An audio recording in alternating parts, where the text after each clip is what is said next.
Clearly one of the best investments I've ever been involved in.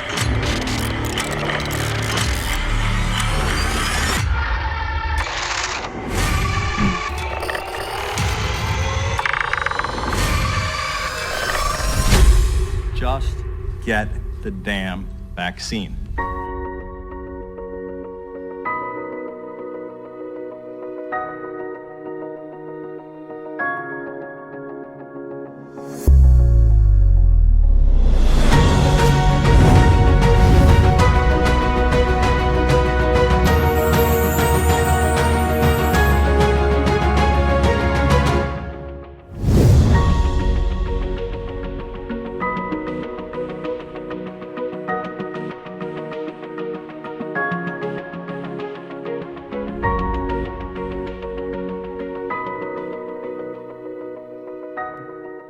Welcome, I'm Ty Bollinger. This is my lovely wife, Charlene, and we are so happy that you've tuned in to the grand finale, Episode 8 of The Truth About Vaccines presents Remedy. We hope you gleaned some valuable information from Episode 7. It was extremely informative and provided multiple life-saving remedies. But just in case you missed it, here's a brief recap. On the CDC website, it says that 6 out of 10 Americans have a chronic illness, such as heart disease or cancer, autoimmune disease. So 6 out of 10 people in America have a chronic illness. But among the unvaccinated, that number is only approximately 4%. None of these vaccines are sufficiently safe or effective to ever force in someone against their will.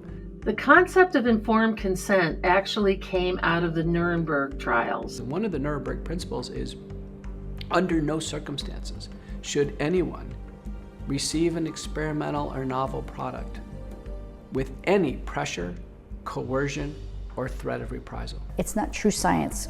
Science is made to question both sides and have a healthy, vigorous debate. Instead, they just want you to look at their side and they don't want you to analyze the other side. When people say they got the vaccine and got the flu anyway, no, they got poisoned. You're giving this brain-killing neurotoxin that reduces IQ and is responsible for a grim inventory of other diseases, heart disease, liver disease, kidney disease, brain injury. There are over 200 different viruses that produce cold and flu-like symptoms. And so by focusing on just 4 of them, you're arguably missing out on over 90% of the pathogens that cause flu-like symptoms. It's sort of like playing craps in Vegas, right? There are over 100 different types of flu virus. Most of these flu vaccines are quadrivalent, meaning they only carry 4 influenza strains. Our largest source of mercury is probably fish, other than the multi-dose flu shot. But they still recommend a multi-dose flu shot for pregnant women. There's a disconnect there. It's really insane to tell moms, pregnant mothers, don't eat fish that have increased levels of mercury, like tuna or swordfish or things like that. But then, take a flu vaccine from a multi-dose vial that has thimerosal in it at 50 times that rate of, what we'd find in fish, for example. The CDC routinely lies about infectious disease in order to suit their political goals.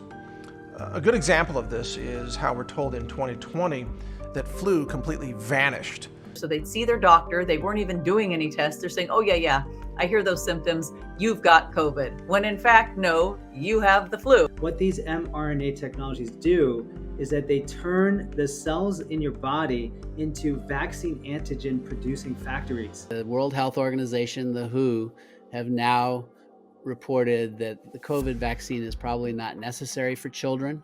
This following on the footsteps of our CDC, putting the COVID jab on the childhood immunization schedule. Children, as they're younger with this illness, are at progressively lower risk. So if we're dropping vaccines in adults and in adolescents, under no circumstances should we have children be exposed to these vaccines. It was not done because the vaccine conferred any benefit for children. It was done to put it onto the recommended schedule so that the pharmaceutical company had protection from liability. That's why it was done. The WHO just announced that teenagers and children probably don't need the COVID vaccine. However, the CDC just added it to their required childhood schedule. So I can sum that schism up in 3 words: return on investment. And what we're really dealing with here is a perfect illustration of regulatory capture. Agency capture is a well-documented phenomena by which regulatory agencies become the essentially subsidiaries or the functionaries of the industries that they're supposed to regulate. COVID, you were all told, was a virus, and that the virus had either come from a lab or from a cave or from a wet market somewhere and made you sick. But that it came from a bat. That's what you were told in April of 2020. In France, geneticists determined it was most identical to king cobra venom, called cobra toxin, a short protein sequence of its venom from the king cobra snake, and the Chinese crate snake. Nicotine was always the published antidote. That is why, still today, 3 years later, the lowest demographic of hospitalized and dying patients from COVID are smokers. How do you repair the DNA?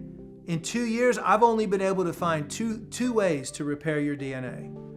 One is water-only fasting, which we know, a 6 to 9 day water-only fast will create undifferentiated stem cells. The second way is urine therapy. Your urine contains undifferentiated original quantum vibrational pattern of your stem cells.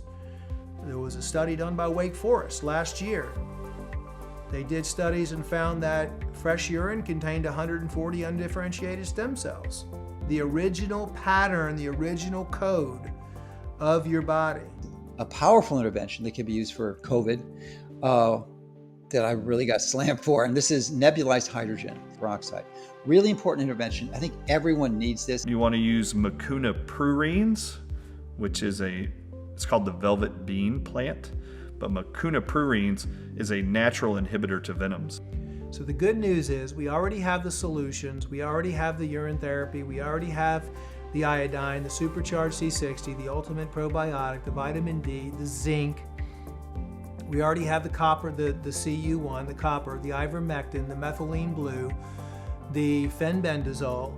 Also, licorice root extract that includes GL, glycyrrhozic acid. I wouldn't use licorice root by itself. I would use it in conjunction with burdock root. Burdock root is a traditional Native American remedy for snake bites. It's something that they've used for thousands of years. It works very, very well, always has, always will.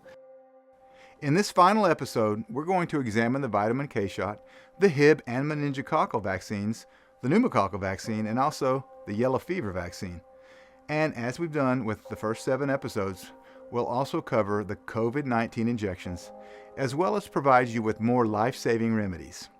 Vaccines are one large experiment, and we are the guinea pigs. The truth is that none of the vaccines on the CDC schedule have been adequately tested or proven safe. Vaccination is not immunization, and the data indicates that vaccination does not make you healthier. It's not putting immunity into you. It's giving you a disease. Okay, and it's not just the disease that's on the label, because vaccines are dirty. There is no clean way to make a vaccine given the present manufacturing processes. Okay, there's always contamination because they're starting with tissue from other living organisms, and they're not scrubbing the contaminant, viruses and retroviruses in particular, out of those tissues. Therefore, those things end up in the vaccines. People want to know, does vaccination make me healthier? And the answer from all of the unvaccinated control group studies to date is no. Vaccination does not make you healthier. Vaccination increases your risk of suffering a lifelong debilitating disorder by over 1,000%, 10 times greater. In many cases, the number is significantly higher, such as for the case of diabetes. In America, 1 out of 10 individuals has diabetes. But in our unvaccinated control group study, of 1,428 Americans, we did not find a single case of diabetes. How is that possible? That would be like flipping a coin 140 times, and every time the coin comes up heads. You would know definitively that that's impossible. It is the same analysis for why vaccines cause diabetes. And we know this not just for diabetes, but for every condition that we looked at. Autoimmune disorders. We could not find them in any significant number in the unvaccinated. We didn't find heart disease. We didn't find cancer. We didn't find sudden infant death syndrome. All of these conditions that are prevalent among the vaccinated population are simply absent among the unvaccinated. This is the power of an unvaccinated control group. It is statistically significant. It shows causation. And causation is my interest as a lawyer. And that's something that parents are never told when they go in thinking they're doing the right thing and then giving their child multiple shots in a day and wondering then why they see changes overnight, or sometimes even losing that child. The science is so weak on vaccines because there are no pre-licensing placebo-controlled trials. In many cases, we have no idea what the side effects are. So we don't understand the risk profile for these products. And there's no way that anybody can tell you that that product is averting more problems and injuries and deaths than it's causing. You can't say that for any of the current vaccines that are on the schedule because none of them have had any of these pre-licensing long-term placebo-controlled trials, which is the only way to answer those questions. It's just insanity when you think that by the time your child reaches 5 or 6 years old, they've had over 60 different types of foreign substances and different types of DNA and RNA and chemicals and metals and preservatives and everything else injected into their bodies. Honestly, it's astonishing to me how resilient the human body actually is. I mean, I look at all this and I'm just like, oh my gosh, I can't believe that not every single kid is dying in their sleep after all these toxins and injections are put into their bodies. That's a great point by Dr. Group. It's a wonder that all children aren't dead from vaccines. Before we get rolling, have you ever wondered exactly what doctors are taught about vaccines while in medical school? There were no required courses when I was in medical school. And it wasn't up until probably the mid-1990s when they started adding more doses to the pediatric schedule that kids in medical school took classes on it. But it really wasn't about what was in the vaccine. It was that these were safe, they were effective, they were given to keep you from getting sick. There was never any discussion about the ingredients or the possible interaction of the ingredients or the sheer amount of ingredients in these shots. It was just assumed that they were tiny little amounts of particles and that there was no damage being done by what was injected into these children, even when they were given 5, 6, and 7 vaccines at the same time. It's always fascinating to me that moms will look at ingredients on products they buy at the grocery store, especially if they're feeding a child. They'll read the ingredients meticulously. But yet doctors have no idea what's in vaccines that they inject into those same children or even into the mothers or pregnant mothers. Doctors don't know what's in vaccines. I've asked probably 100 doctors over the years, do you know what's in these vaccines? They have no idea, no knowledge.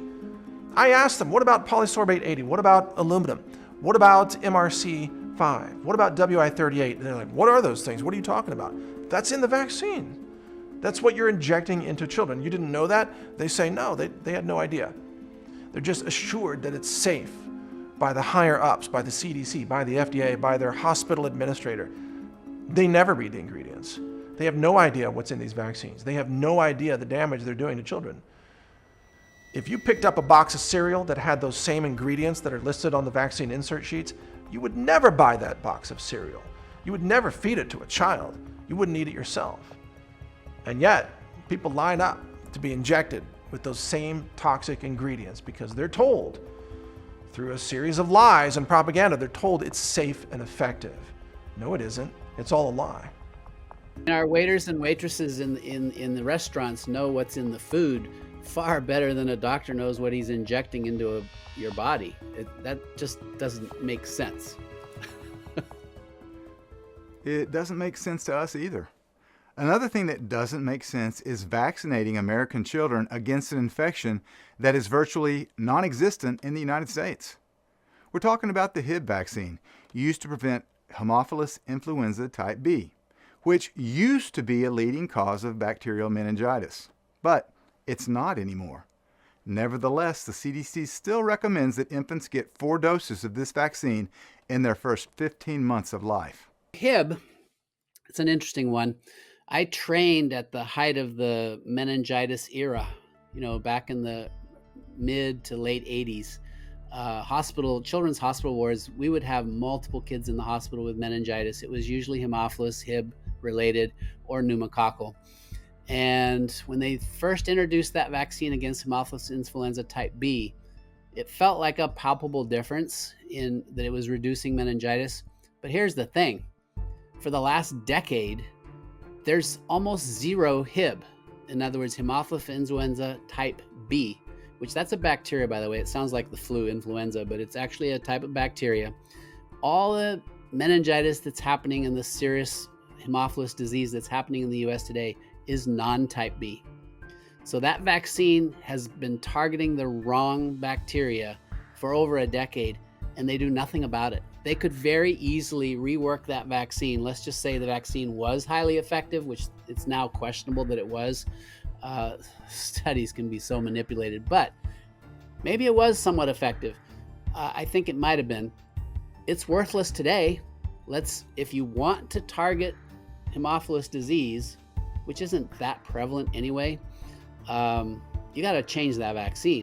They should not be given the Hib vaccine at all anymore. They've eliminated Haemophilus influenza B from circulation, and the Hib vaccine does not cross over and eliminate any other type of serotype of Haemophilus influenza. It only attacks Haemophilus influenza B. And for the most part, that bacteria has been eliminated from circulation since we've been using this vaccine since 1991. So yet again, we're giving another shot for an infectious process that doesn't even exist anymore, or if it exists, it's so rare, it's not worth generally vaccinating 4 million children per year against an infection that doesn't exist. But that's not the story you'll hear from Gavi, the Global Alliance Vaccine Initiative. In their fear-based marketing efforts to push the vaccine on children, check out this propaganda commercial. Why should you get the Hib vaccine? Haemophilus influenza type B, or Hib, is a nasty bacterium that infects the lining of the brain. It can cause an array of deadly conditions from pneumonia to meningitis to sepsis. Before widespread vaccination, Hib was one of the biggest killers of kids under 5. The meningitis caused by Hib is fatal for 1 in 20 children who contract it. And even when children recover, there is a high chance of paralysis, blindness, deafness, or mental impairment. But we now have a vaccine that can fight this deadly disease. First developed in the 1970s, the Hib vaccine has reduced cases by as much as 90% in countries that have introduced it. In many countries, it is now administered as part of a 5-in-1 vaccine that also prevents diphtheria, pertussis, tetanus, and hepatitis B. This pentavalent vaccine is recommended by the World Health Organization for children aged 6, 10, and 14 weeks to give them a better chance of a healthy future. According to the CDC's vaccine excipient table on cdc.gov, Sanofi Pasteur's Pentacell vaccine, it's a pentavalent vaccine, that's 5-in-1, which you just saw a commercial for. It contains aluminum, polysorbate 80, neomycin, formaldehyde, as well as bovine serum albumin and other toxic ingredients. According to the material safety datasheet on sciencelab.com, polysorbate 80 may cause adverse reproductive effects based upon animal data. No human data has been found. In other words, They have no idea if it causes adverse reproductive effects in people. It also states that polysorbate 80 may cause cancer based upon animal test data and may be mutagenic. Then there's aluminum, as we just mentioned, which is also a known neurotoxin. The combination of aluminum and polysorbate 80 is problematic, to say the least, because the polysorbate 80 ensures that the aluminum goes straight to the brain. Another vaccine that contains both aluminum and polysorbate 80 is Prevnar, the pneumococcal vaccine. Like the Hib vaccine, the CDC recommends that infants get 4 doses of this vaccine in the first 15 months of their life. Prevnar is for supposedly protection against strep or pneumococcal infection, which is a bacterial infection. We started with Prevnar 7. We then went to Prevnar 11 and then 13. And now they've just released Prevnar 20, which means like one of those injections is like getting 20 vaccines in one shot because it's 20 different antigens at the same time. This one also has the aluminum and polysorbate 80. Okay, so you have these two ingredients that push things into the central nervous system. Okay, it's like they push things through the membrane, protecting the central nervous system. Remember that in the vaccine manufacturing process, they're taking animal material that they haven't disinfected in any way, shape, or form. Okay, they're running that through an enzyme mix, and then they're culturing in this case, pneumonia. Okay, the pneumonia bacteria in this culture. Then they're taking that, making a serum out of it. That serum then has all the infections that animal had, okay, all the residual infections, particularly retroviruses and viruses, okay, that all ends up in that end product. Now you have all these retroviruses and viruses, these nasty things that animal had, okay, and you're putting it in a serum that you inject into a child that has aluminum and polysorbate 80, which are opening up their central nervous system to these viruses.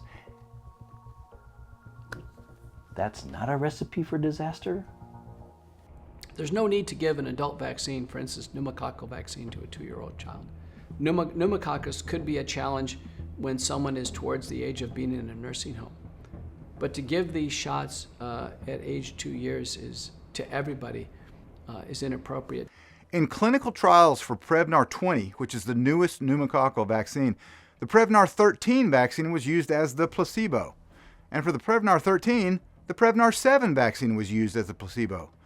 And the placebo for the Prevnar 7 was an investigative meningococcal vaccine, so Prevnar has never had a true placebo control group. One of the vaccines that is pushed on older children, typically college age, is the meningococcal vaccine.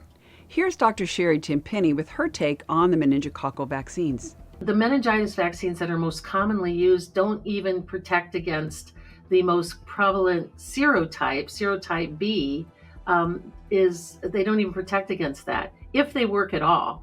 And there many times the meningitis vaccine is required for school or for living in the dorm, by living on the campus in colleges.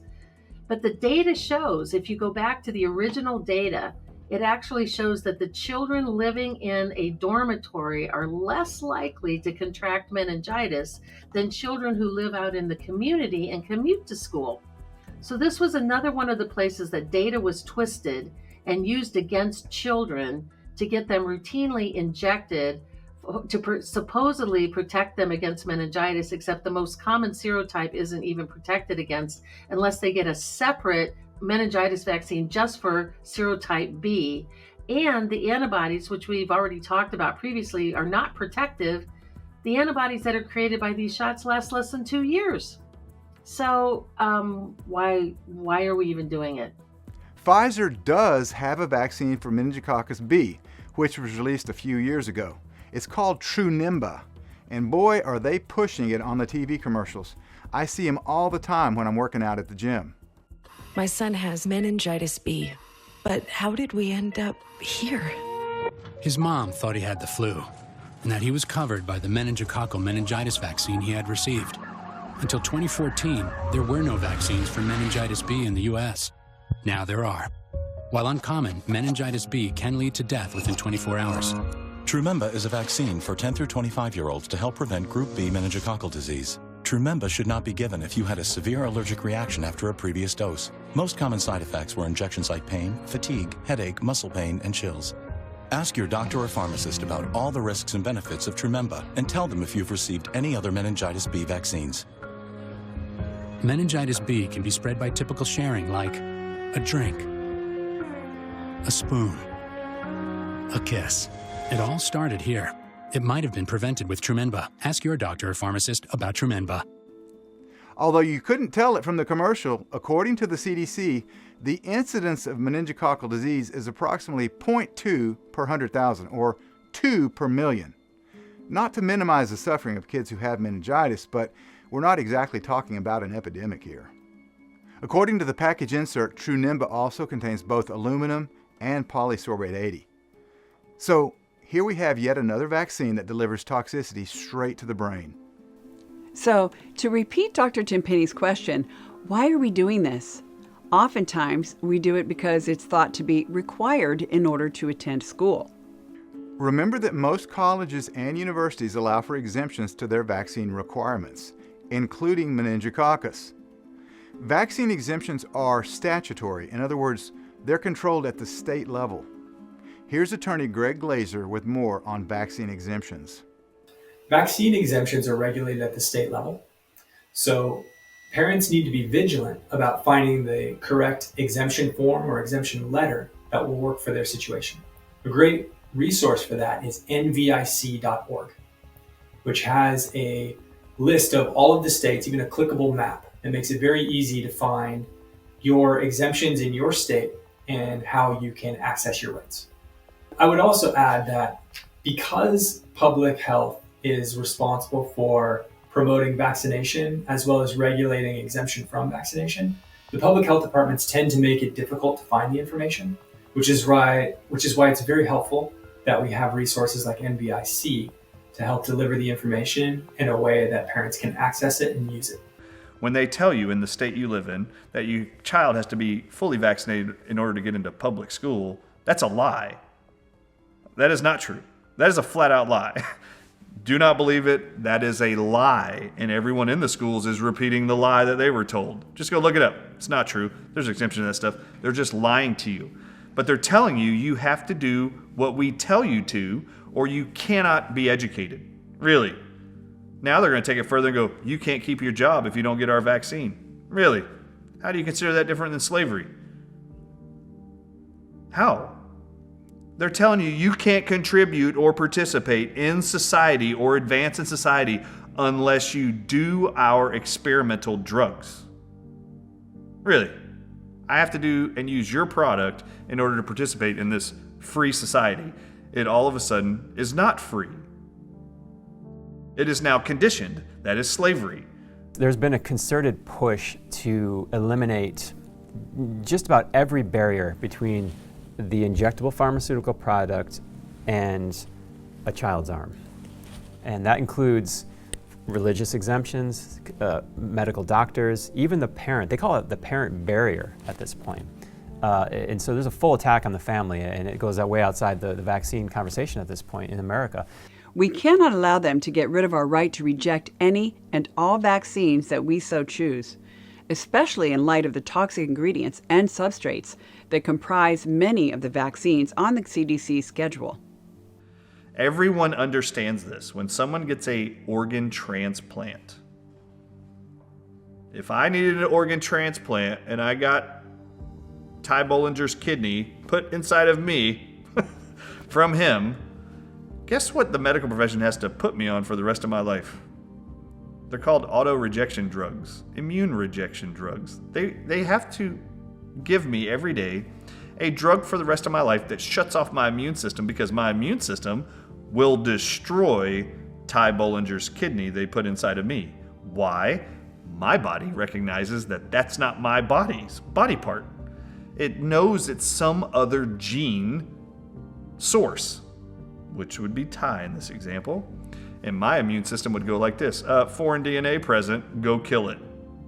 And unless my medical doctors don't give me immune rejection drugs to shut off my immune system, I'll kill that organ in just a few days. So they put me on drugs to sedate my body's ability to kill it. Why is this important with vaccines?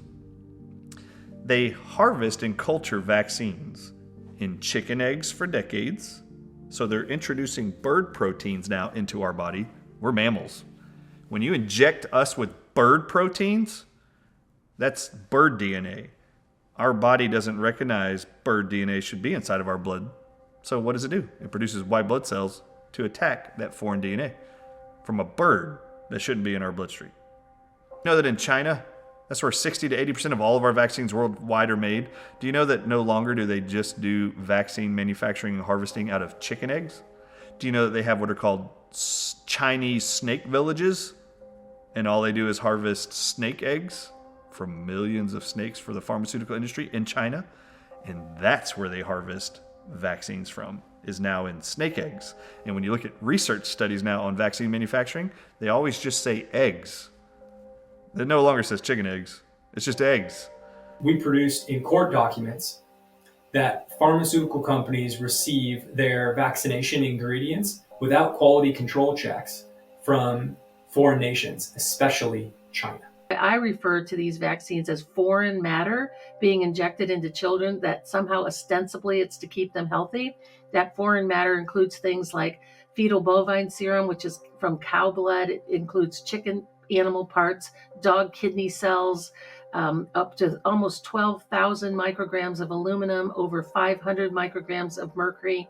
It's foreign matter that causes disease, it causes destruction and disruption of the immune system, and it certainly does nothing to protect you from getting sick or does nothing to advance your health. Aluminum is in there in many of these vaccines. Its intention is to, where the vaccine itself does not work well enough, the aluminum poisons the immune system, triggering it to overreact and produce more antibodies against the infection, or at least that's the hope. Now, when you've got these two things together, and this is another thing they didn't think about, the excipient, is that aluminum apparently potentiates the toxicity of mercury. So when you're giving multiple vaccines at the same time that contain not only aluminum but thimerosal, the mercury preservative, then you are magnifying the toxicity potentially by many, many folds. So the excipients, the additives to vaccines, the things that are known to be there, quite apart from the things that are not known to be there, like the SV40, the simian virus 40 and polio vaccine, I think it's a toxic soup, and that's the way we should look at it. And it's impossible to determine what element of that toxic soup is causing the problem, because the vaccine schedule has become so complicated. So many vaccines, so many different elements within those vaccines, polysorbate 80, formaldehyde, I mean, it just goes on and on and on. Antifreeze, that the potential chemical interactions between these things put it beyond the reach of research. You can't determine, because of the number of variables, which element or elements are responsible for the toxicity. It's a very, very dangerous situation. And the response to that is to go on adding to it. Add in another vaccine, add in flu vaccine, add in recommendation for the COVID shot to children. And you've got a nightmare situation. And that's where we are right now. Almost all the vaccines that are not live have a massive dose of aluminum. Aluminum has no value, zero. There's not a single biochemical reaction in the body that uses aluminum. It is pure toxicity, at least when it's injected. So we've did the same thing with thimerosal, which is mercury. There was a massive amount of mercury in so many of the childhood vaccines. Then there's other problems. Formaldehyde, I mean, that's embalming fluid. It is the stickiest molecule basically you could put into a body. Your immune cells will go crazy against everything that the formaldehyde sticks to. So talk about a trigger for autoimmunity. You couldn't get a better one than formaldehyde, although aluminum's a close second, because Schoenfeld wrote an entire book on this, aluminum and autoimmunity, vaccines and autoimmunity, hundreds of studies. Vaccines also, a lot of them have aborted fetal cells, monkey kidney tissue, contaminants like simian virus for the polio, oral polio that was made way back when. Polysorbate 80 is put in there to, basically that's an emulsifier that allows stuff to get across the blood-brain barrier. They were experimenting with cancer treatments to add polysorbate 80 because then you could get the cancer treatment across the blood-brain barrier into the brain, which probably a good idea if you're trying to target something that's in the brain, cancer in the brain. But why would you want to add polysorbate 80 to a vaccine that has either an attenuated virus, so you're getting the virus through the blood-brain barrier, or it has other toxins that are toxic to neurons, to brain tissue, like aluminum? I don't understand. They put stuff in these things that will trigger autoimmunity, trigger toxicity, and I don't see where the benefit is. There's endless lists of what the ingredients are everywhere. You can just find them anywhere that you've bothered to look. And if you're not bothering to look at what they are injecting in your child, I do think that parents need to take responsibility for that. And because it's the most precious thing in your entire life, and that you're going to walk in and take your baby and sacrificially lay them down on the table and let somebody else do something with them, without questioning. Parents do need to take responsibility to learn what's in the vaccines that they are giving to their precious children, like the vitamin K shot, which contains more than just pure vitamin K. Vitamin K is given to newborns to prevent a rare condition of bleeding. So you can have vitamin K deficiency related bleeding in a newborn. And if you have a bleed in your head, that obviously could be dangerous for brain development. So that's the rationale for a vitamin K intervention. The problem I have is there were a couple studies linking vitamin K shots to leukemia. Now, I know there have been some counter studies saying, no, that wasn't real. But here's the bigger problem.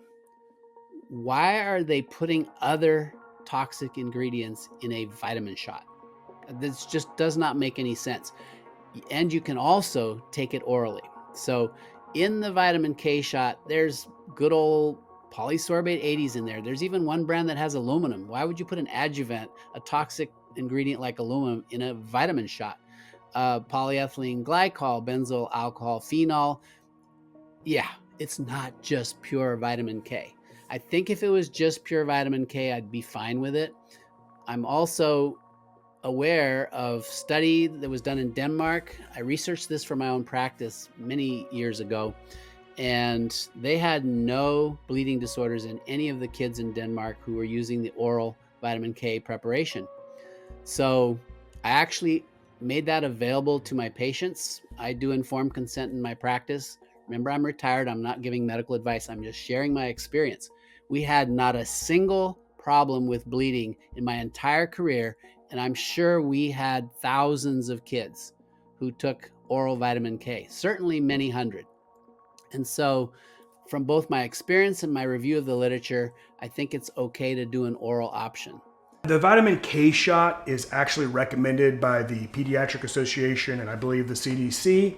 It has some problems. It has some adjuvants in it that are dangerous, but let's cut to the chase. There's an oral version of vitamin K that has been proven in multiple studies to be just as effective as the shot. And so it's simple. If there's an alternative and the child's at risk and needs the vitamin K, give it to them orally. It's that simple. There was a well-done study in Denmark which showed taking vitamin K orally was safe and effective, and you can sidestep all of your exposure to these phenols and benzols and castor oil and polysorbate 80 and all the other things that are in the vitamin K shot that you may not want to inject into your child. Also, it's important to note that the vitamin K that's used in the shot is not a natural form of vitamin K like you would find in leafy greens. It's a synthetic vitamin K. In addition to egg phospholipid and castor oil, the shot also contains aluminum, benzyl alcohol, and propylene glycol, which is antifreeze. Egg phospholipid and castor oil. All you've got to do is a literature search. Does castor oil cross-react with peanuts? The answer is yes. What's one of the largest food allergies today? Peanuts. And the vitamin K shot also has a black box warning, which is the FDA's most stringent warning for drugs and vaccines. Black box warnings alert the public to serious side effects, such as injury or death. Do you think that parents are told that there is a black box warning on the vitamin K shot, or that there's a risk of severe injury to their child? Yeah, that's a rhetorical question. Of course they are not made aware of this fact. They are not provided with informed consent. Informed consent is an essential part of medical practice, absolutely essential. It's a central tenet of how we conduct ourselves, and that is to give patients or their parents an entirely honest view of the risks and the benefits, and that requires a knowledge of those risks and benefits, not just what you've been handed by the pharmaceutical companies or by the regulators, but your own researches into the risks and benefits. And it is impossible to give fully informed consent to any medical intervention, let alone vaccination, without providing all of the facts on risks and benefits as they are known. It's safe and effective. And so the patient nods their head and goes, okay, well, my doctor says, well, I've trusted my whole life. That's not informed consent. Informed consent is written. You see every nut and bolt. You see everything that could cause, and that's significant. If you've read through the childhood vaccines and you see all the warning signs they have on all these ones that your kids get even before they get out of the hospital, they're significant. We should know that. They should have to tell us, and we should have to sign on a piece of paper saying, yeah, we've read this. But they don't. And that violates the Nuremberg Code and, frankly, all the laws in every civilized country in the world. They've all implemented them. Informed consent is sort of the gold standard of ethics when it comes to any medical procedure. And I sort of based a lot of my freedom fight on the issue of informed consent. I should tell you, the parent, the benefits, the risks, and the alternatives of the procedure. In this case, we're talking vaccines. And the parent should get to decide, or if you're an adult making your own decision, you should have the choice. One choice is you do the procedure, you get the vaccine. Another choice is you don't. And if you don't have freedom to make that choice, so what happens is a lot of states have now got laws on the book, vaccine mandates. California, New York, Maine, Mississippi, West Virginia are the ones that come to mind. You cannot get an exemption. You have to get these shots if you want your kid to go to school. So that right there puts informed consent out the window. Why even bother to have a discussion? If you want your kid to go to school, you have to get the shots. But informed consent has a much bigger problem, and that's what you alluded to right at the beginning. If I'm the doctor and I have no clue that the vaccine I'm offering to your child to take can cause ADD, ADHD, eczema, allergies, more infections, autism. Yes, there is a link between vaccines and autism. I know you go to the CDC website and this has been disproven. Nonsense. There are plenty of studies showing there's a link.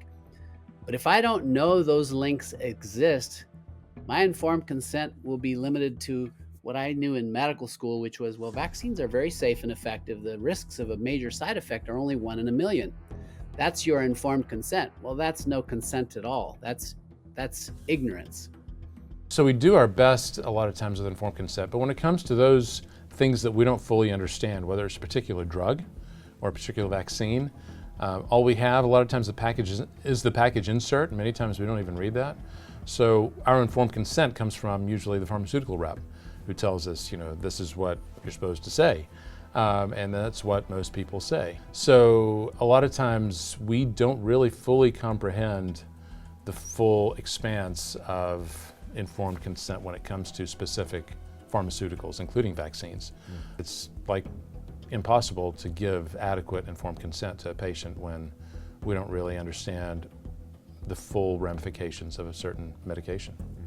In the medical context, informed consent specifically means that a physician provides you information about the product in question, discusses its risks and benefits, and then you make a decision whether you would like to receive this product and consequently the risk and benefit of the product. Our organization, Physicians for Informed Consent, delivers data on infectious disease and vaccines, and we unite doctors all over the world to oppose mandatory vaccination. There's never been a vaccine where the government has proven that the risk of the disease is greater than the risk of the vaccine. The reason that informed consent is so important is that it addresses two of the most fundamental principles of our society: being informed and consenting. All of law is based on this principle of consent. There's really nothing magic about law. It's just that people come together and consent on an outcome. And that is accomplished through information. We learn together, we live together, and in the process of receiving that information and analyzing it, we then make decisions, and that is informed consent. The truth is that without informed consent, we are guinea pigs. We are the experiment. Our children are the experiment. Vaccines are a giant experiment. COVID-19 was a giant experiment. But most people are still blissfully unaware of this fact, and they're unaware that there are remedies for people who've been damaged by this experiment. But the censorship industrial complex does not want you to know these facts. They want us ignorant and subservient and dependent on Big Pharma's vaccines and drugs and pills and potions. So let's collectively tell them that they can pound sand. We know that you have friends and family that need this information. That's why, when you choose to own the Hero package, we're going to give you 5 additional thumb drives or DVDs, absolutely free, so that you can give them to your own family and friends.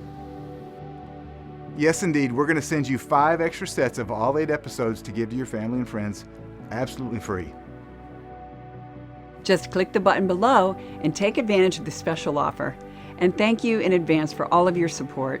We couldn't reach the world without you. It's time to draw your line in the sand. It's time to stand up to tyranny and to just say no. Critically think about everything. Even everything I'm sitting here and saying right now. Think. Don't be a sheep. Don't just do as you're told. Don't be obedient. Think and push people. Search for the knowledge because it's out there. It may be hard to find, but it's out there. And stand up to bullies. And when you feel that bully energy come at you, I tell people just say stop. I need to do my own research. So take your bully energy elsewhere, because I'm not going down that path with you. This is my body, this is my choice. And if I want to inject it with a drug, then that's my decision, not yours. There are a finite number of them, and there are a couple billion of us. We have to just band together and say no. One example of just saying no is the Surgeon General in Layla's home state of Florida, Dr. Joseph Ladapo. He recently stated that he did not believe anyone should take the COVID-19 injections. At this point in the pandemic, I'm not sure anyone should be taking them. And that's, that is the honest truth. I don't think anyone probably should be taking them. They have a terrible safety profile. And we have, unfortunately, a CDC and FDA who just the most consistent thing they've done is deny the truth. Whether it was pushing masks, they did squat. They did not have any substantial impact, no benefit. Pushing masks, pushing the vaccines in little kids, all these low-value, divisive policies that they did.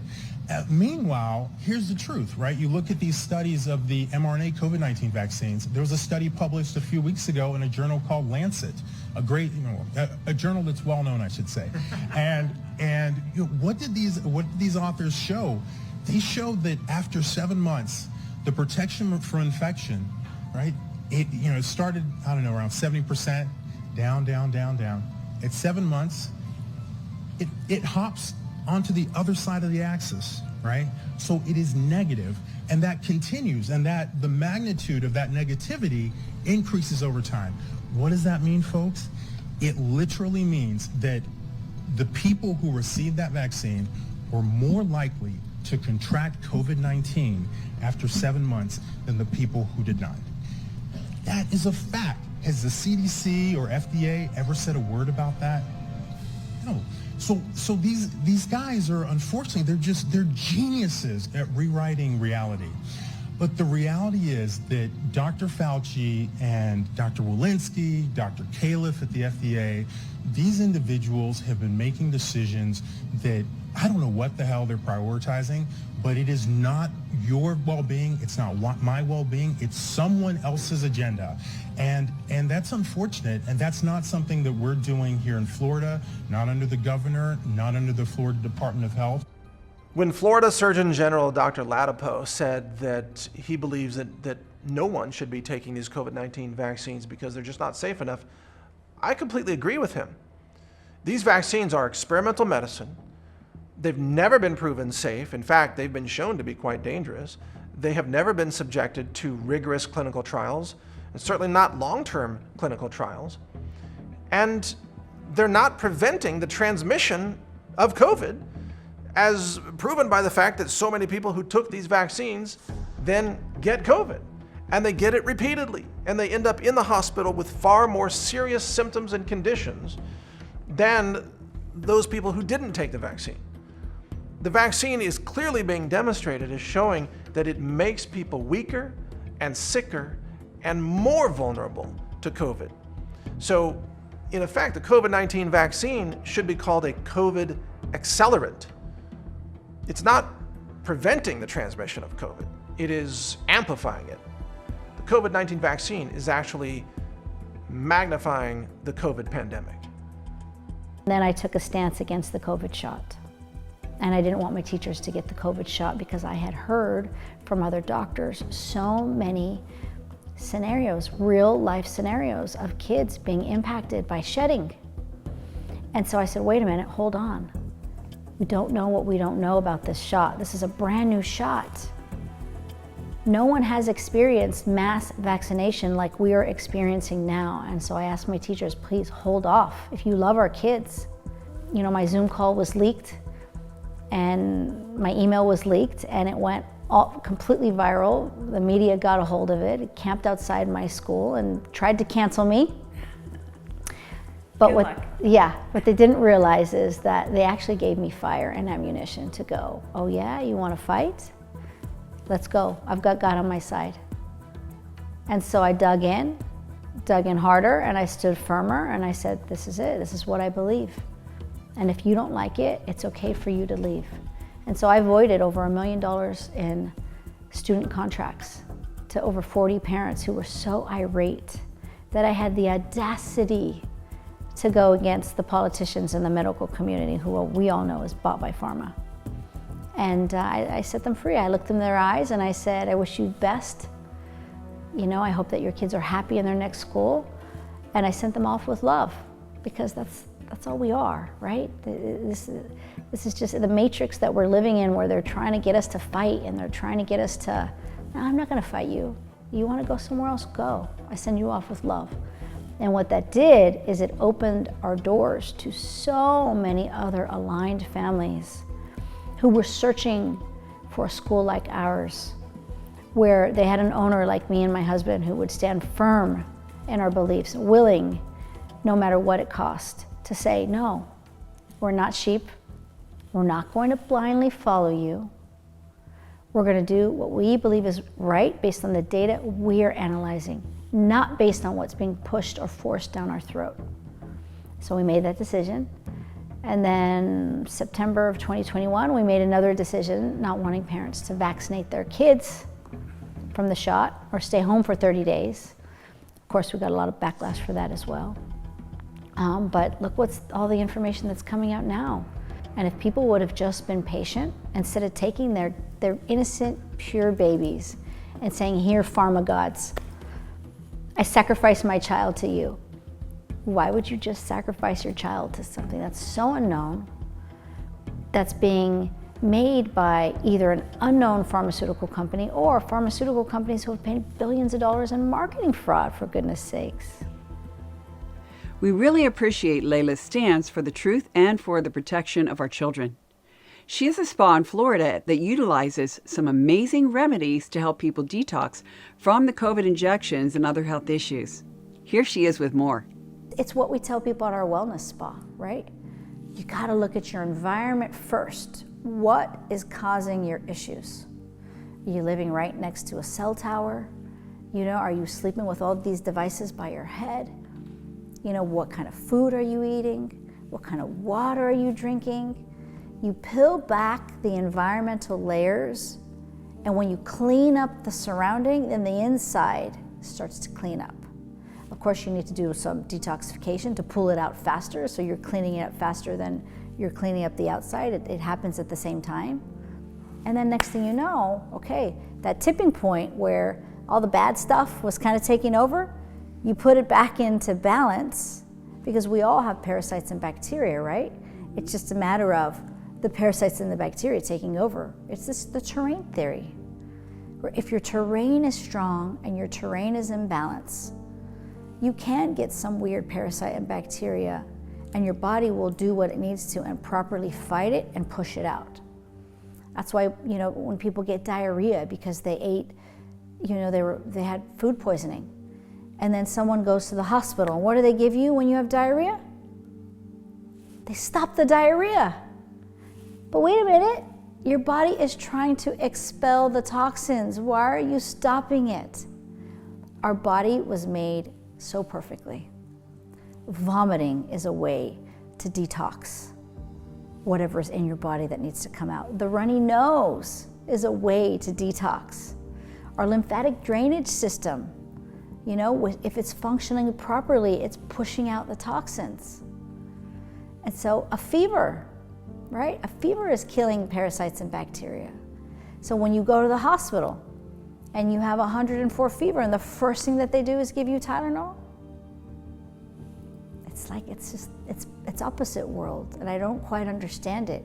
And so I tell my friends all the time, like, hey, before reaching for that Tylenol, how about learning and understanding why your baby is having a fever right now? And just maybe the best thing you can do is comfort your baby, cuddle your baby, hold your baby, and not be so afraid of 102 fever. Just thank your baby's body for doing its job, which is exactly what it's doing at that moment. I never give my kids Tylenol, ever. Good for Layla. We never used Tylenol either.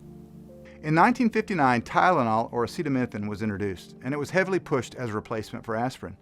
I grew up taking Tylenol. Every time I had a fever, I took a Tylenol. In the 90s, as we started increasing the ramp up to all these vaccines, kids started getting fevers, and their moms started giving them Tylenol. So for the past 3 decades, kids have been losing their sense of heat. And what we're seeing with each generation that goes by is increased dysfunctions that are related to lack of heat or a fever. That's everything from stillbirths to SIDS to autism to ADHD to asthma. These can all be exacerbated from lack of heat. There's also medical literature about pregnant women that use acetaminophen while they're pregnant or shortly thereafter. Their children do have increased asthma, ADHD, behavioral disorders, and sensory disorders. The good news is that there are multiple readily available remedies for Tylenol, which can be toxic to the liver. That's right, activated charcoal, N-acetylcysteine or NAC, and glutathione. So write those down and add them to your medicine chest. Here's more from Layla. And we have a farm. We have a 34-acre farm where we serve our children at school farm to literally cafeteria. And our parents are part of the community service box that they get every week with fresh vegetables and eggs if they want. We have chickens that produce. Our kids at school eat 720 eggs a week. Can you imagine that? Wow. These chickens produce about 1,500. Wow. And so, you know, just even our chickens, I tell everybody, our chickens are spoiled little princes and princesses because they only eat the best. They do not eat any corn or soy. They're running around just happy as can be, you know, taking special baths that are just mud baths that, you know, that help kill parasites that are running around, but just all fresh, natural ingredients. And it's really the way we lived so many years ago before corporations came in and focused on profits over health. And I tell people, instead of getting mad about how broken our systems are, there are little things that people can start with, like growing in their backyard. There are so many different vertical farming systems where they can grow so many delicious vegetables right there in their balcony even. They can buy an infrared sauna. Why sauna, first of all? Well, there's studies that show really clearly, unequivocally, that it reduces all-cause mortality. So isn't that a good thing? You know, decreases your cause of death from any cause. Lowers your risk of dementia because it also gets rid of toxins that you can accumulate if you do it the right way. It'll strengthen your immune system. One of the things they do is heat shock proteins. That's the way saunas work. What the heck is a heat shock protein? You know, a lot of physicians don't know. They know it increases heat shock, but they're clueless as to what it is, what they do. Well, let me tell you, the heat shock proteins do one simple thing. Primarily, is that they refold your proteins or direct them to be destroyed and removed by a process called autophagy. So, which is really important because up to a third of your proteins, but even when you make them fresh and new, they don't work. They're misfolded. And protein is a three-dimensional structure. It's folded and shaped and twisted in space. And if these groups are not oriented the right way, they simply don't work. It's like a lock and a key. So if it's misfolded, it's essentially useless almost, most of the time. There are some of these amazing ones that are tents, you know, where your head sticks out, but you sit in it for 20, 30 minutes and it goes up to 150 degrees and you sweat like crazy. Yeah. That's a way to detox your pathways. You know, and then you know, add the minerals back into your water, you know, the supplements that you need because, you know, you're purging out some good stuff as well. Probiotics because of the coffee in us, and you're on your way to healing. And I feel like that should be a big message for people because people are like, I can't afford, you know, to spend this much money going somewhere. No. With a small budget, you can do this from home. Daily use of a sauna is a great remedy. I sit in our sauna every day. Sweating in the sauna basically has the same effects as a fever. Speaking of fever, let's talk about yellow fever vaccine. We've had many people ask about this vaccine lately, largely due to international travel recommendations. I grew up in Africa, and so I lived in areas where yellow fever was supposedly a risk.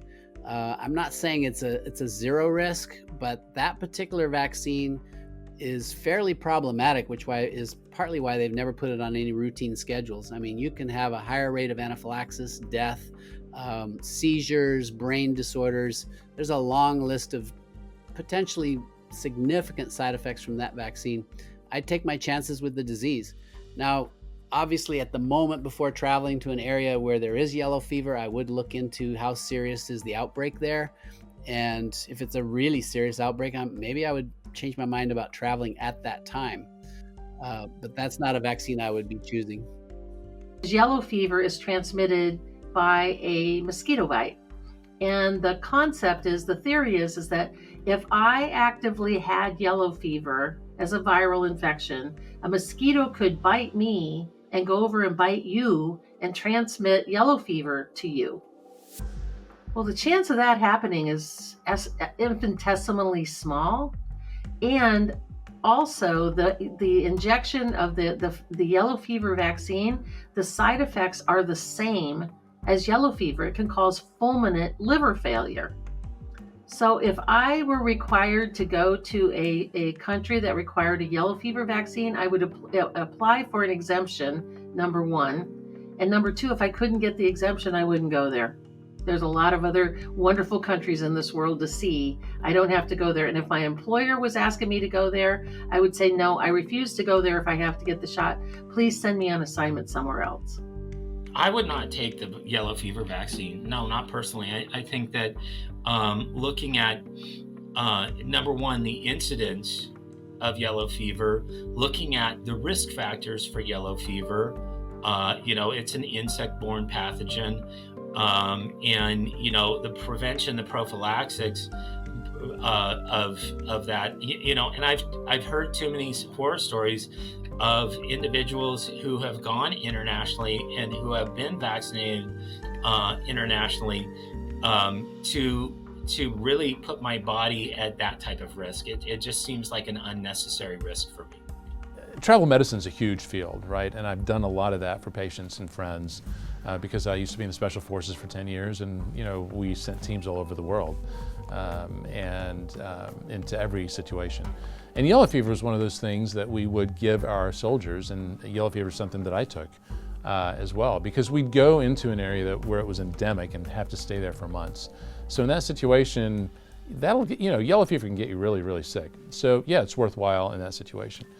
If you're just going on a safari for 10 days, 7 days, 10 days, is it worthwhile to take a yellow fever vaccine? I'd say probably not. I mean, I would assess your risk and your preferences, but it's not necessarily advised. Some places require it. I mean, you have to have a yellow fever stamp on your passport or your immunization card, otherwise you can't get in the country. But most places at this point don't. If I travel to a country that required yellow fever vaccine, mandated it, I wouldn't travel to that country. And if it was optional, I wouldn't take the vaccine under any circumstances. Here's Dr. Sherry Timpenny answering a common question she gets from her patients. People have said to me so many times, aren't there any vaccines, Dr. Timpenny? Aren't there any of them, like even one that you would recommend? The answer to that is always a little poison is still poison. And why would you inject foreign matter into your child to try to keep them healthy? The only exception to that might be the rabies vaccine if you have been bitten by an animal that either is proven to be rabid or suspected to be rabid. And when I was an ER doctor, I was board certified in emergency medicine and the director of a level 2 trauma center for 12 years. The rabies vaccine was always given as a treatment vaccine. It was always given in the event that you maybe were exposed to the rabies virus, which is universally deadly. It really is a very deadly infection. People would get a series of 6 shots, hopefully to neutralize the toxin and the virus that was in the rabies shot. And then somewhere along the line, somewhere probably in the mid-'80s, maybe a little bit later than that, they started giving the rabies shot prophylactically to veterinarians and prophylactically to people who were traveling. In fact, if you pull up the travel vaccine site on the CDC, and you go to the travel vaccine section, rabies is routinely recommended if you're traveling particularly to Asia or to Southeast Asia. And it's the one shot that has the most number of carcinogens in it. It's a very filthy shot. And why they would ever give that prophylactically and people would be willing to take it on the outside risk that you might get bitten by a rabid animal is kind of scary that they use that routinely. I'll bet you did not know that the rabies vaccine has typically been given as a treatment vaccine, but not a preventative vaccine, did you? I was personally unaware that the rabies shot has more cancer-causing agents than any other shot. The reality is that we rely far too much on vaccines rather than attempting to strengthen our own God-given immune systems to prevent disease. And our immune system needs to be exposed to challenges in order to get stronger. Here are a few basics of the immune system from Dr. Thomas Lodi. The microglia are the immune cells of the brain. They're basically macrophages. They run around, they're like the Marines. They run around looking for something. They take a bite out of it, right? And they're they're phagocytic, take a bite and they present it to T cells. And then the naive T cell says, because the naive T cell, if you want to understand the immune system, it is not hard for the regular person to understand it. All the lymphocytes are produced in the bone marrow. Now, the ones that go to your lymph nodes become B cells that produce antibodies. The ones that go to the thymus, the University of Thymus, which is this gland underneath your chest bone here, when they graduate from the University of Thymus, they have the thymus starts with a T. So they get to wear these shirts that have a T on it, and they're known as T cells. Now, that's like graduating from Langley. These guys are trained assassins, but they don't have a target. So they hang out in the lymph nodes. They hang out and they're waiting for someone to come and show them the retinal scans and the fingerprints and that's what the dendritic cells and macrophages do. They're out there with the Marines. They're out there. They're gathering. They bring it in. They show it to the naive T cell. Now it becomes activated. It's going to kill that. And even though that T cell is flowing down the blood vessel, flowing down the lymph, and it sees a big juicy bacteria, it goes around it. Doesn't care. It's going after that one thing. Right? Whether it's cancer, virus, whatever it is. Okay? So, that's kind of the way it happens. Our immune system needs certain amounts of challenges to maintain its strength and its diverse immunity against many different pathogens.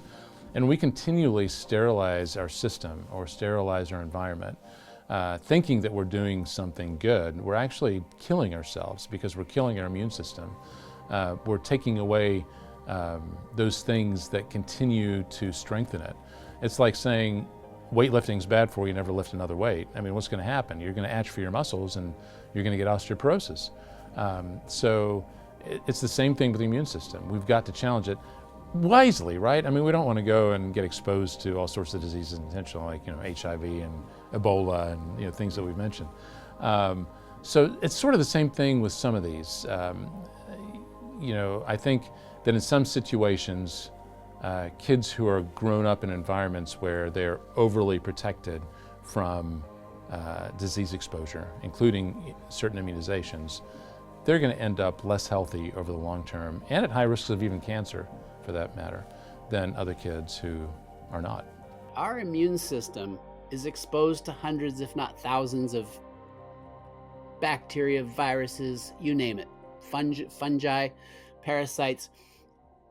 I mean, we live in a world, actually we're safer to be in a terrain, right? To live in the dirt. And if you were with your horses earlier today, and if your kids are around livestock, their immune system's actually in better shape than people who are very, very sterile. I mean, you put Bubble Boy, you put somebody in a bubble and they don't live. We need to have this symbiotic sort of live together relationship with all organisms, especially the viruses and bacteria. The point of supporting the body's immune system, and how can you do that? I mean, vitamin D, we get largely from the sun. They tell us to get out of the sun, get off the beach. We have ability to take that. I mean, we were screamed out as practically terrorists for suggesting vitamin D might be helpful to our health with the COVID pandemic. And then 8-9 months later, they're starting to use it in hospitals because they know it works. And that lapse shouldn't take place, and it'd be nice if people listen to somebody besides the pharmaceutical companies. Excellent advice from John Stockton. Try listening to someone other than Big Pharma. Because remember, they were the ones that told us the COVID-19 injections would stay at the site of injection and not spread across the entire body. If you are going to make an assumption on behalf of 7 billion people, then you are very, very unwise. We assumed it would remain at the site of injection. Of course, what they find is that it doesn't. It disseminates throughout the body, and spike protein can be detected in the brain and the ovaries, the testes, and elsewhere. It's gone everywhere, and so by the time you realize that, it's too late. It's too late for the 2/3 of the 7 billion people who've already had this shot. Now, the same logic applies to what you were just saying. Let's give it in separate limbs, so because we assume it will stay where we inject it and it won't interact with the other. No, it doesn't. It doesn't behave like that at all. These are things spread throughout the body. They become systemic, and their potential for interaction is quite obvious to anyone. So it is the same kind of madness that applies to that argument that applied to the argument that we assume the COVID shot would remain at the site of injection. And when you've given it to 7 billion people, it's too late to say sorry. Normally, once microglia in the brain, once they get inflamed, they usually go back to their resting state where they actually produce neurotrophic chemicals that actually repair the damage that happened. Well, with the spike protein, they don't go back to normal. They don't go back to that. They stay activated. You understand that all chronic conditions that people call diseases, all chronic conditions, the underlying physiology is chronic inflammation. And that's what the spike is doing. So no wonder we're seeing everything getting worse. Okay, so if you had diabetes, it's worse. If you had arthritis, it's worse. And the other thing that the spike protein does is it stimulates an increase in senescent cells. Senescence means old. So what they are is they become sort of dormant in terms of being able, they can't divide anymore, they can't interact with the other cells, but they start producing inflammatory enzymes. And so we see an increase of senescent cells with aging. And so they now have a new term called inflammaging. right? And so one part of aging is that you get chronic inflammation, and it's from the senescent cells. Well, this spike protein that just happened by nature, kind of like the Big Bang, just happened, it causes an increase in senescent cells. In the past, there was one drug called Exigris or something. They make it so you can't, only doctors can pronounce it. And they used it in ICUs. What was it? It was an anti-inflammatory. Well, it turns out that vitamin C is actually better than Exigris. And also curcumin and quercetin. These are called flavonoids. Flavonoids are chemicals in plants, okay? And they're in almost every plant. But broccoli, kale, cabbage, all the cruciferous vegetables, they're in tea, all the teas, whether it's black tea or green tea, it doesn't matter. You've got flavonoids. They're in grapes, all the berries, all the blueberry, raspberry, strawberries, all the berries. Anyway, they're everywhere, and plus you can go and buy them, as a supplement, flavonoids. But the two biggies are quercetin and curcumin. Now, if you look at NF-kappa beta, it's right at the center of all of the whole inflammatory process. Curcumin kills it. Curcumin knocks it out. Vitamin C knocks it out. Quercetin knocks it out. Knocks out NF-kappa beta, which turns off inflammation. Go get the IVs of both of them, and you can get intravenous quercetin and you can get intravenous vitamin C and get intravenous curcumin. You can get those things, but they go directly to the heart of the inflammatory process and turn it off. Not only NF-kappa beta, but IL-6, which is the worst of inflammation, and that's exactly what the spike protein stimulates.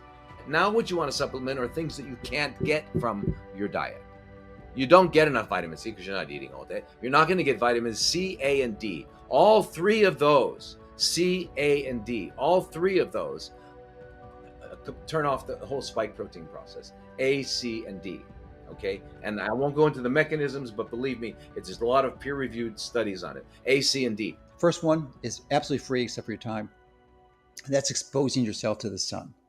Clearly, one of the most powerful strategies that you can do, and it's not just, when I say expose yourself to the sun, I'm not just saying going outside, or driving your car and going outside to your office or the store and with complete long pants and long sleeve shirt and taking that sun exposure. No, I mean taking as much clothes off as is legally possible and close to the solar noon. So for those of you watching this in the summer, late spring, early fall, that would be 1 p.m. unless you don't have daylight savings time.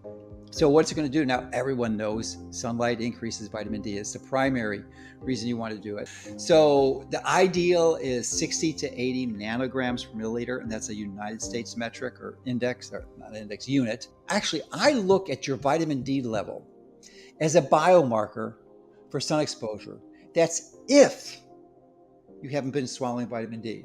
Now, I'm not a huge fan of swallowing vitamin D. In fact, I haven't even taken vitamin D, I think, maybe early this century, but it's been at least 15 years since I swallowed vitamin D. And I just had my vitamin D level. I check it every month, and I got back last week. Guess what it was?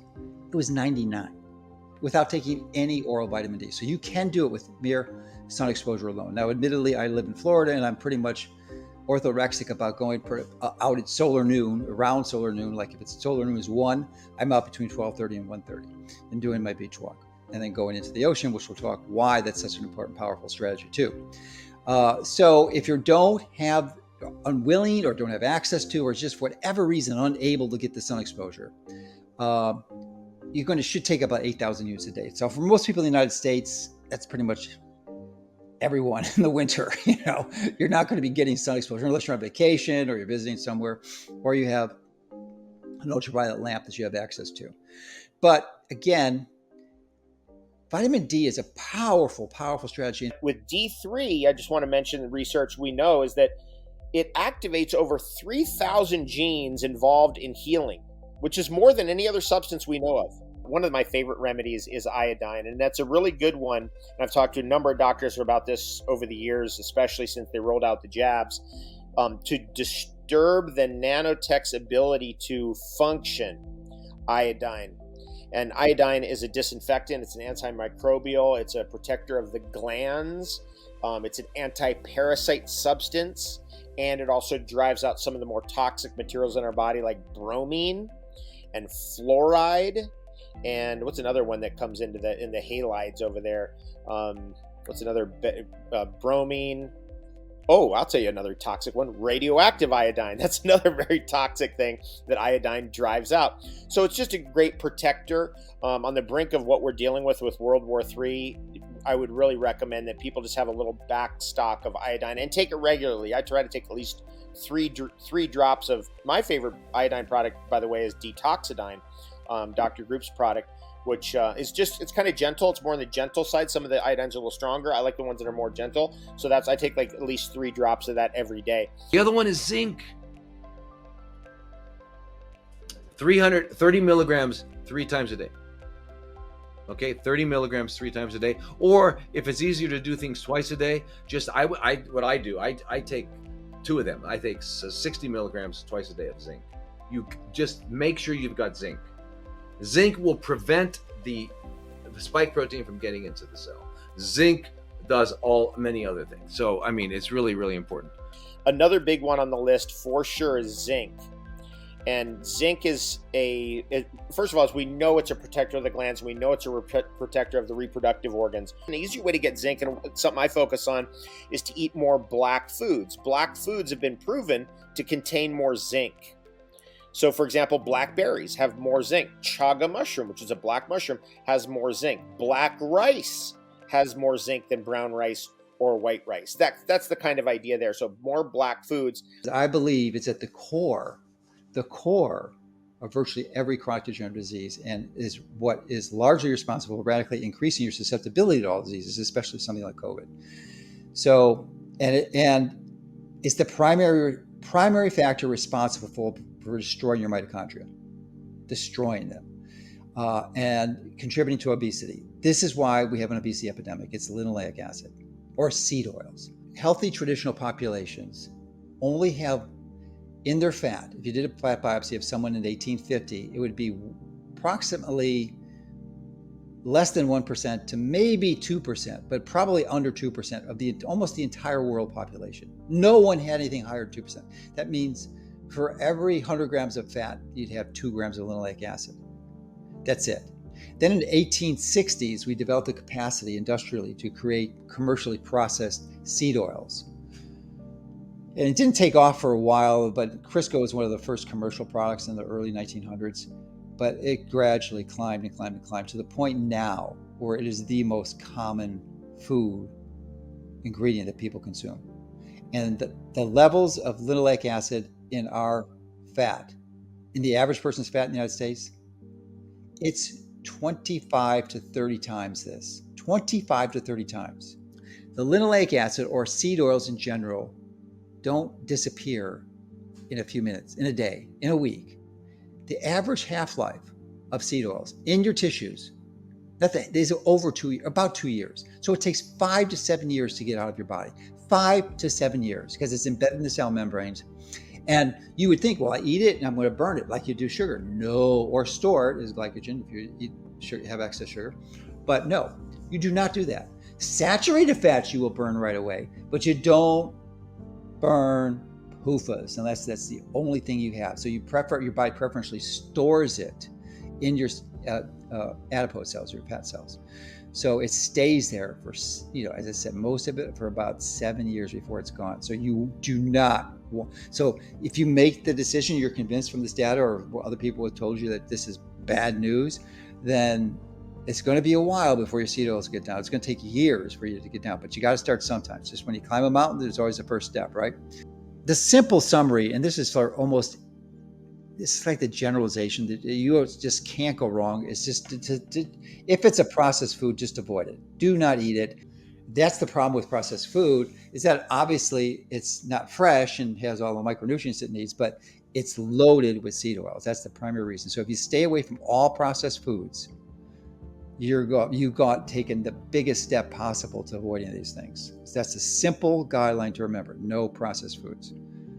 No processed foods. That's some great advice from Dr. Mercola, and some more great remedies from David Avocado Wolf and Dr. Thomas Lodi. But don't worry if you couldn't write them all down. That's why we have made Remedy available on thumb drive, DVD, and digitally as well. And when you choose to own the Hero package of Remedy, we're going to give you 5 additional thumb drives or DVDs, totally your choice, absolutely free, so that you can give them away to your friends and family that need this information.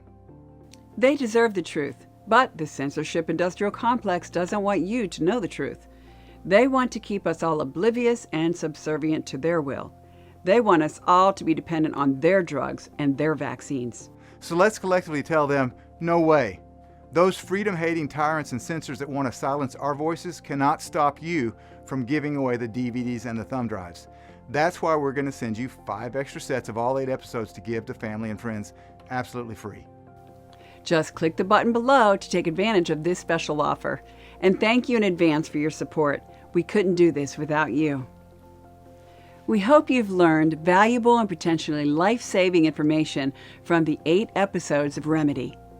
We are so thankful that you've joined us, and we pray to God that He gives us and your loved ones and your friends a healthier, happier, long life. We conclude this final episode with some admonishing and encouraging quotes that will give you hope for the future. I don't think you can fight a battle like this when people are trying to take your freedoms and demand you, for example, these shots to take a poison into your body because they tell you to. I just don't think you continue doing that no matter what. You have to stand for those rights or the next one will be trampled. Your kids will be wearing masks. They'll be forcing them to have poisonous shots, which they have.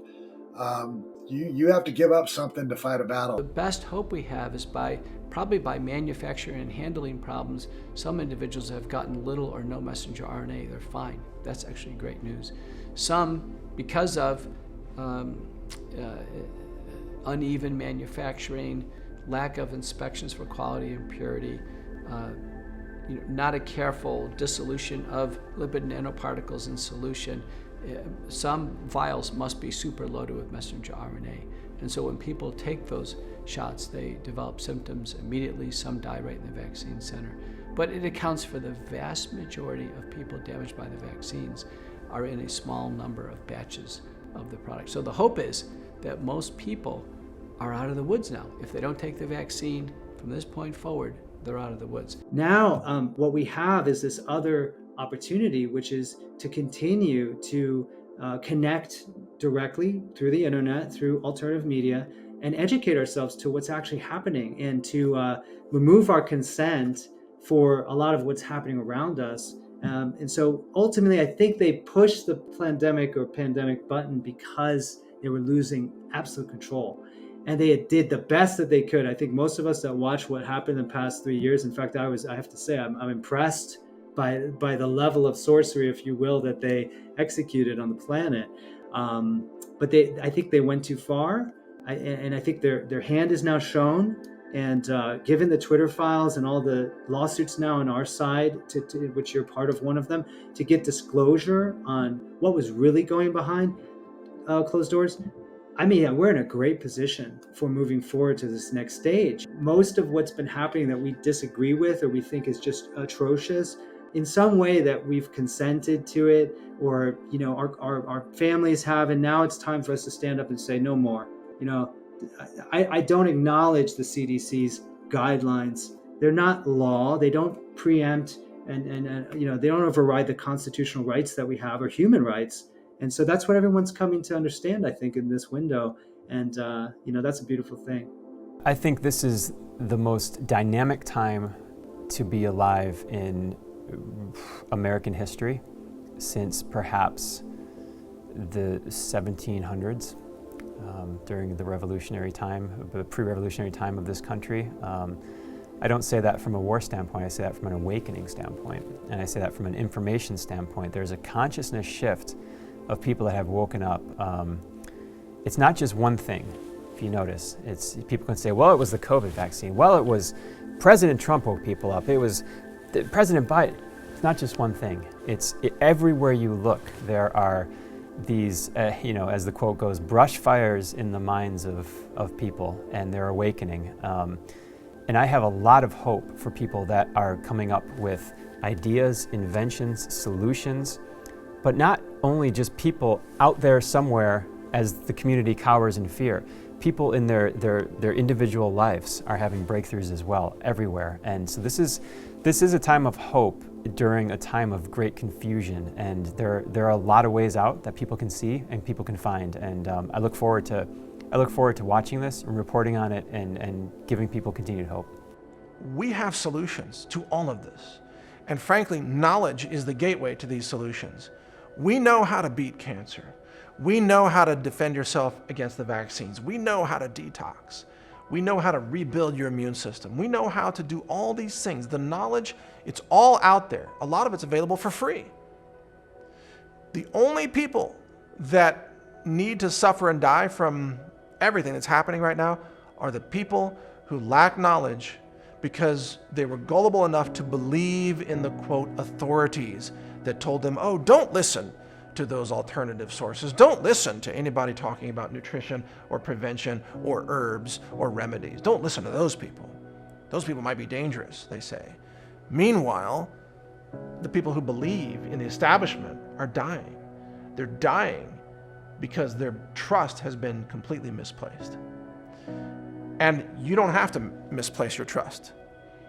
And you don't even have to trust me or the producer of this film. All you have to do is trust in God and Mother Nature, trust that you were born with the resources that you need on a planet that provides the food and the herbs and the nutrients that your body needs to beat all of this, because it already exists. It's already there. You simply have to embrace it. Just have to reach out for it and have faith in reality, instead of having faith in the falsehoods of the fake science pharmaceutical industry that actually wants you dead. So no, there's no reason to be down. We should be excited about the fact that we can still connect with you. You can still learn this. You can incorporate this information. You can save your life right now using what you're learning right here. And you can help save the lives of the people around you who are willing to learn and listen. And that's a message of hope for humanity.